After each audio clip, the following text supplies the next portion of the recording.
Good morning class.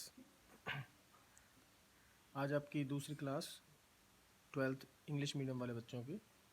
देखिए हम आगे पढ़ते हैं। पिछली क्लास में हमने एडम स्मिथ के बारे में पढ़ा था। एडम स्मिथ कौन थे? फादर थे इकोनॉमिक्स के। आज हम रेगन फ्रेश के बारे में पढ़ते हैं। देखिए रेगन फ्रेश जो है उन्हें father of micro and macro economics कहा जाता है। सेकेंड लाइन है ही used these word for the first time. Micro and macro मतलब माइक्रो और मैक्रो दोनों शब्दों का पहली बार जो यूज़ किया था वो किसने किया था? रेगनर फिश ने किया था।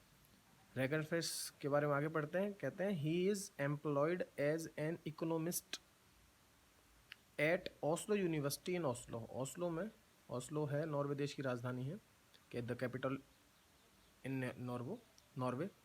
और उसमें ओस्लो यूनिवर्सिटी में क्या थे? इकोनॉमिक्स के पद पर कार्य करते थे। इन 1933 1933 में क्या हुआ था? ड्यूरिंग द ग्रेट डिप्रेशन, महामंदी। डिप्रेशन मतलब महामंदी का एक दौर। मंदी का मतलब होता है जहाँ पे कीमतें बहुत ज़्यादा गिरने लगती हैं।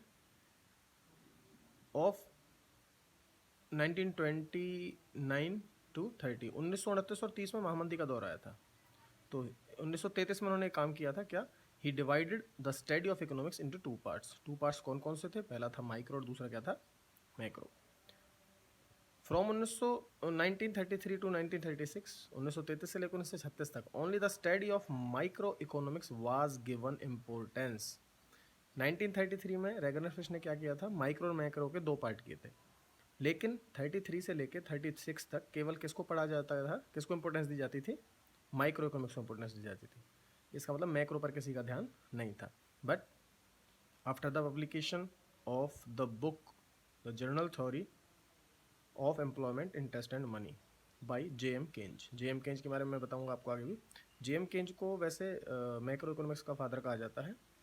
तो इन्होंने एक बुक लिखी थी J.M. केंज ने, the general theory of employment interest and money. उसके पब्लिकेशन मतलब प्रकाशन जो वो सामने आई लोगों के, उसके बाद क्या हुआ? The importance of macro economics was encourage. उसके बाद क्या हुआ? मैक्रो इकोनॉमिक्स के जो इम्पोर्टेंस दिया जाने लगा, उसको पढ़ा जाने लगा J.M. केंज की बुक के बाद, क्योंकि उन्होंने इस J.M. केंज की इस बुक में मैक्रो इकोनॉमिक्स के बारे में बहुत कुछ लिखा हुआ था। Modern economics like Gardner Hicks also contributed to this. कहते हैं कि मैक्रो इकोनॉमिक्स को के इम्पोर्टेंस में गार्डनर हिक्स जैसे कुछ अर्थशास्त्री थे जो मॉडर्न इकोनॉमिक्स थे, उनका भी बहुत ज़्यादा अहम योगदान था, कंट्रीब्यूशन था। There is still a Frisch centre in Oslo university in his honour. देखिए रेगन फिश अब इस दुनिया में नहीं रहे, लेकिन उनके सम्मान में ओस्लो यूनिवर्सिटी में आज भी क्या है? एक फ्रिश सेंटर बना हुआ है। आगे बढ़ते हैं। माइक्रो इकोनॉमिक्स क्या होता है? कह रहा है micro economics is a branch of economics. Economics की एक ब्रांच है दैट स्टडीज द